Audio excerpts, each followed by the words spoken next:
Hey, welcome to Tuesday.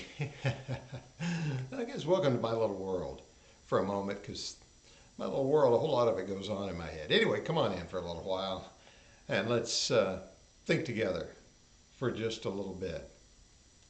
I was thinking about one of the statements the Apostle Paul makes early in the 11th chapter of 1 Corinthians.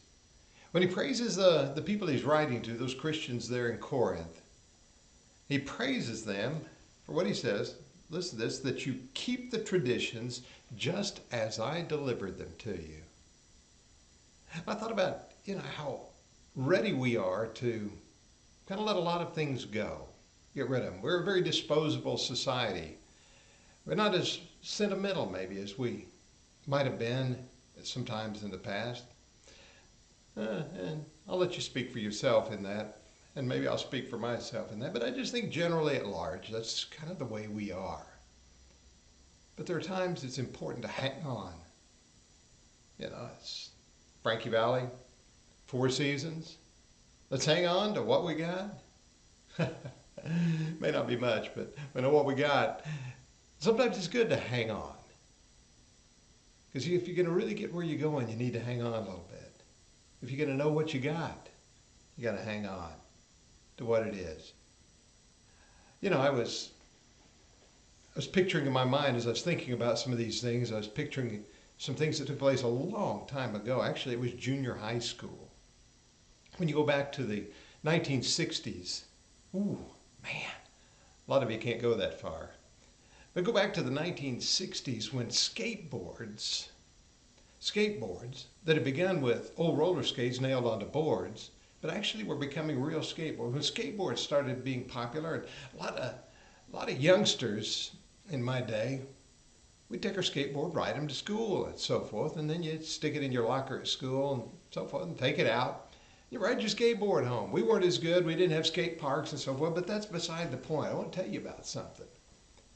It wasn't uncommon for young people at the end, young junior high kids, at the end of a school day, carrying their skateboards out to go out to the street and maybe grab hold of somebody who's got a bicycle or one of those motorcycles, though limited in size, were pretty good for pulling a skateboard down the street.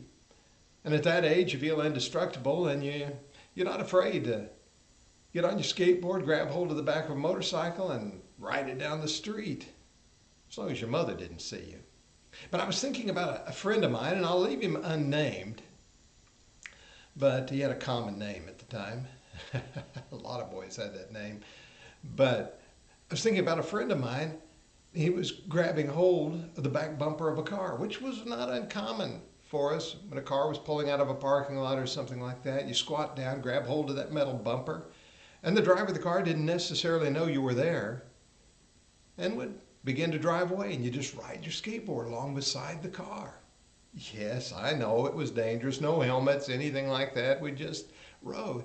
But I remember my friend grabbing hold of the back of this car, and it started off, and it got a little faster, got a little faster, got a little faster, and though it wasn't moving really fast for a skateboard, he was really moving along, and I could see his eyes just getting bigger as he went, and we're watching him thinking he's going to crash any time. And it took off, went down the street and around the corner, and we didn't see him again. And the skateboard wheels are kind of small. Sometimes there were cracks in the pavement that were pretty big for those skateboards.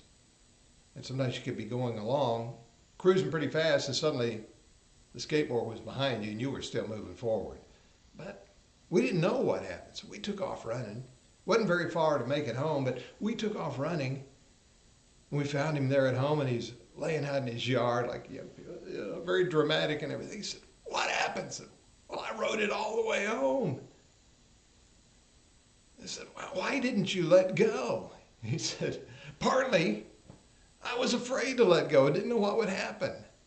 I said, "Weren't you afraid it was going to crash?" He said, "Yeah." But I just kept hanging on. And he said, "You know what? I got all the way home." Maybe the driver knew he was there, and hopefully it didn't go very fast. But at that age, when you're about 13 years old or so, probably thought he was flying. But he hung on, and he made it all the way home. Otherwise, he would have had to push, no telling. Anyway, maybe that's not a good illustration of what's going on, but sometimes you hang on and you don't know why you're hanging on. Sometimes you hang on because you know why you're hanging on. Sometimes you hang on because it's the only thing you can do. Sometimes you hang on because it's the best thing you can do. Maybe not holding on to the back bumper of a car, but still. Let's hang on to what we've got. As we go through changes in our society and our cultures come and go and different things become important and other things become obsolete in the minds of many, it's important that we realize what really is important. And of course, the old Four Seasons song is about, a couple and hanging on to the best things they've got in their lives. As time goes by, we'll be glad we hung on. And that's what Paul is talking about. It's just God's given us some good things, and I've shared them with you. And you've hung on to the concepts, the traditions, not just the doctrinal things, but the means of operating and getting them done. I often heard that hang on to the things that work until they don't work, or until something truly better, a better way of getting the same thing done, comes along. And then you got to judge it pretty closely. So, I guess today, on this Tuesday, as we think about so many things and what our future holds and wonder about it and trying to get rid of some of the things that have been hanging on us, it's important for us to consider the things that are important.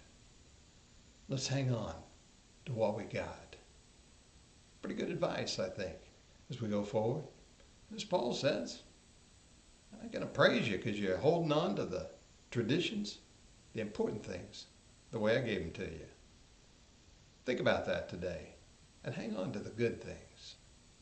It's a good way to go. Hey, it's a good day. Enjoy it. Make it special. I'm glad you were with me today, and I look forward to more things down the road. So again, thanks for being with me today.